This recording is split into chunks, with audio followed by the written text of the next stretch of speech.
This is the Systemic DNS Vulnerabilities and Risk Management panel with a discussion of our esteemed experts. And I will turn over to our moderator, Rod. Thank you. Thank you very much. Am I live here? Can I go live? Live? Okay, now. Can you hear me back there? No? Okay, excuse me. Let's do a switcheroo. Thank you. Oh, there we go. This one's live. Great. Excellent. Well, welcome to the DNS Vulnerability Panel. We're thrilled to have all of you join us today. This DNS Security and Vulnerability is a collaborative effort. So we're really fortunate to have some excellent panelists today with a lot of experience, and I'll introduce them going down the line here. I'll start with, to my left, Mr. Dr. Whitfield Diffie. Whit is a globally recognized leader in cryptography, encryption, and network security. It's often considered to be one of the fathers of public key cryptography. He's had a long and distinguished career. He was a VP fellow and Chief Security Officer at Sun Microsystems, and was also a manager of secure systems and researcher at Northern Telecom. And I now have the honor of working with Whit at ICANN, where he is the Vice President of Information Assurance and Cryptography. To Whit's right is Ken Silva, and Ken Silva is also very well known to many of you, is the Senior Vice President and Chief Technology Officer at VeriSign. Ken oversees their mission-critical internet infrastructure. His responsibilities include oversight of the technical and network security for millions of web addresses in .com and .net. He was previously VeriSign's first Chief Security Officer and Vice President of Technology Strategy. He joined VeriSign with more than 20 years of experience in the telecommunications and security industries. Here, directly to my left, is Mark Weatherford, who until recently was the Chief Security Officer for the state of California. He is now, very recently, I think within the last couple of weeks, now the Vice President. 5 days into the job, Chief Security Officer at NERC, which is the National North American Electric and Reliability Corporation, a very important group for the security of our grid. He's got tremendous experience in both the public and private sector historically. He was also Chief Information Security Officer for the state of Colorado and worked with the state legislature there to pass laws establishing the state's first security program. So he's been on the founding level. I'm Rod Beckstrom, CEO of ICANN, by the way, the Internet Corporation for assigned names and numbers, and will be joining in the panel. To my right, really doesn't need introduction to most people, but we'll put it down for the record, and that is Dan Kaminsky, Chief Scientist at Recursion Ventures. Dan has been a leading voice in computer security community for over a decade. Formerly of Cisco, Avaya, and IOActive, Dan spent 3 years consulting on site at Microsoft, auditing the core designs of Windows Vista, Windows Server 2008, and Windows 7. Dan is best known for his work in 2008 when he found and mitigated a critical flaw in the domain name system and announced that here at Black Hat 2 years ago. A very historic milestone marker. That mitigation remains the largest synchronized security fix in Internet history. And then to Dan's right is another great in the field of DNS security and technology, and that's Sandy Wilburn, Vice President for Engineering at Nominum. Sandy is the VP at Nominum, which is a provider to DNS for over 150 million broadband subscribers worldwide. Sandy leads the engineering team at Nominum for all DNS and DNS-related services. In 2008, he was part of the global team that responded to the Kaminsky DNS vulnerability. Prior to Nominum, Sandy was VP in engineering at Determina Software. So we thank all of you on the panel for being here today. And I thought we would start off with having Whit Diffie paint a sort of high-level picture of what he sees as some of the security and stability issues with the global domain name system. So if we can pass the mic down. My drink and my mic at the same time. Over the fairly substantial length of career in this subject, people have constantly been asking me, well, why hasn't keying infrastructure taken off yet? What's wrong with PKI? And And, when people ask you a question like that, you make some excuses. And I ask it a lot of times, and I thought of a lot of different excuses.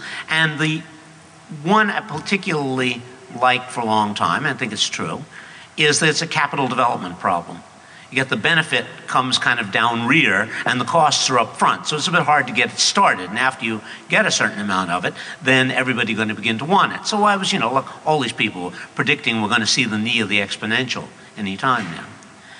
But I've come to realize there's another problem, and that is that all authentication, and it's keying infrastructures basically make introductions. The fact you encrypt with the keys once you get them and so forth is subordinate to the fact the essential thing they do is hand you something and say, here, I introduce you to so-and-so, or such and such, or something like that. And so all authentication is relative to some kind of namespace. And one of the problems I realized is people were trying to sell, just classic marketing problem. You're trying to sell two things, and you have to sell the customer on both of them. And one was a namespace, and the other was the authentication mechanism for the namespace. And it was not that there was no success. I mean, SSL, for example, finessed this problem very, very elegantly, and it's been probably the most widely deployed crypto security mechanism ever seen. But now, with DNSSEC, it seems to me we may have jumped a major hurdle, because we had a namespace that was already accepted. That had been developing for 20 or 25 years. And now we're merely introducing an authentication mechanism that runs within that namespace. And that now gives us something that will be deployed for its primary use, and once you have authenticated DNS identities, then you'll be able to press that farther and do more with it. So with that, I think I'll yield the balance of my 5 minutes. Thanks, Whit. 10 years ago, when I left a public sector job to go to a little company called Network Solutions, I thought, man, I got the easiest job in the world. It's DNS. How hard can that be?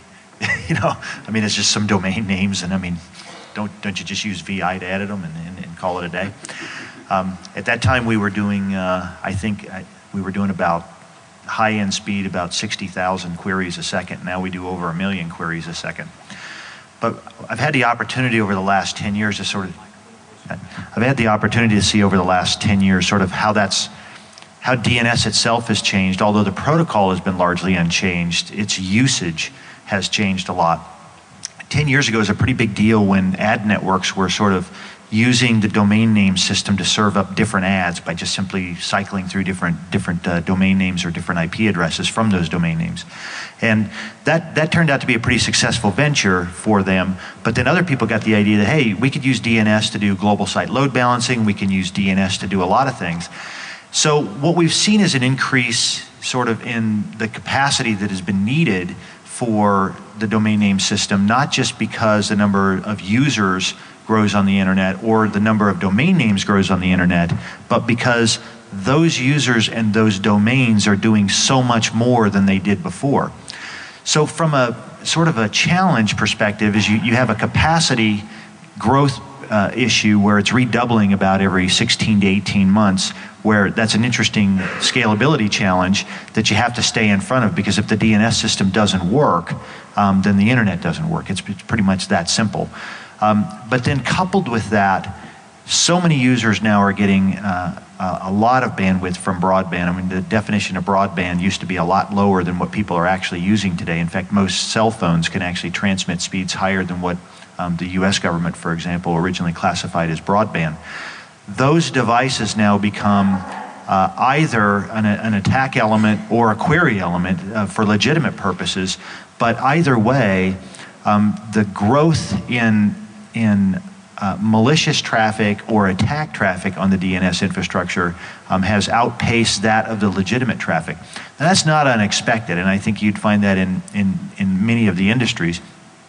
But the challenge that it presents is that you have to stay so far ahead of it because you don't have the time to go around and update 100 or more sites at a moment's notice and throw more capacity at the problem. So it has to be something that's sort of forecasted well in advance.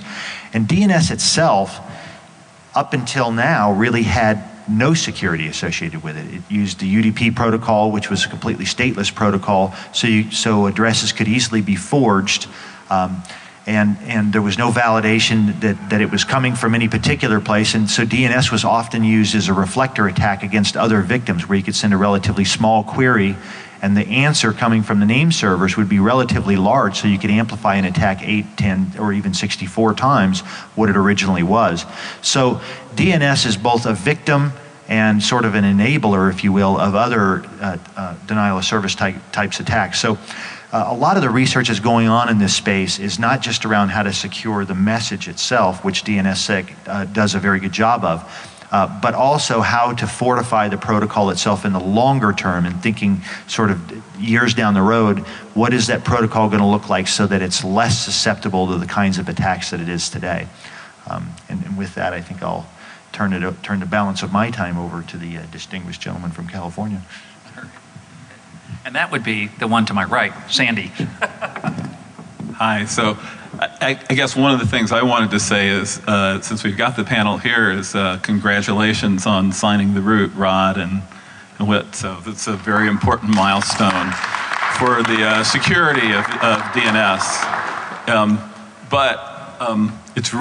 It's just the first step.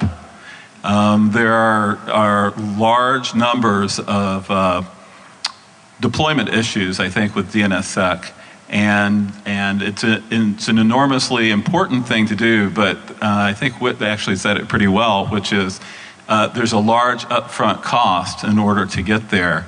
And so I think there's kind of two things in key vulnerabilities beyond what they were saying. Is one, how can we get the hacker community to actually contribute to figuring out where there might be additional, DNSSEC has a long gestation period, but how can we get the hacker community to work with us before?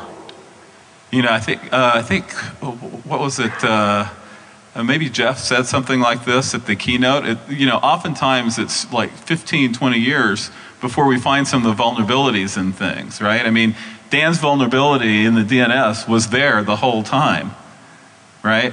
But we didn't know about it, and then we found a solution, a short-term solution. And then, people are getting a little bit complacent again, I would say, perhaps. So we really need the hacker community to come out in force to help us find any additional vulnerabilities in the protocol as we try to put it out there. So. Thank you, Sandy. And I'm going to do a little bit of a bridge between some of the concepts laid down as a foundation here and the next two speakers. And that is, I feel really fortunate to be here today because, like Dan, I was here in 2008. And in 2008, I had the honor to do the kickoff keynote when I was serving as the director of the National Cybersecurity Center. And the key message that I delivered at that time was the importance of enhancing the internet protocols for greater security. That the best thing we could do to secure the internet was to invest in the fundamental protocols and developing the standards and deploying them, and that without doing that, we could spend many billions, hundreds of billions, or even trillions of dollars on security with a limited impact. And to be here today, to have the honor to serve ICANN and to serve the community, and to see DNSSEC that so many of you have been working on for up to 20 years rolling out, makes me feel truly, truly fortunate. And when we look in that, at what's been accomplished, the first thing I want to do is just recognize the work of the Internet Engineering Task Force. And the IETF has worked on this problem for a long, long time. Many engineers have worked to develop the standards, develop test beds, work through the RFCs. It's been an enormous mountain of work that the rest of us can benefit from. And so we're all very grateful for that. So what happened? So, now the root's been signed. So what does that mean? Does that mean the internet's now safe? No. What it means is that it now can become much safer. But what has to happen for it to become much safer? And there's really two major things that need to happen, two categories of things. Number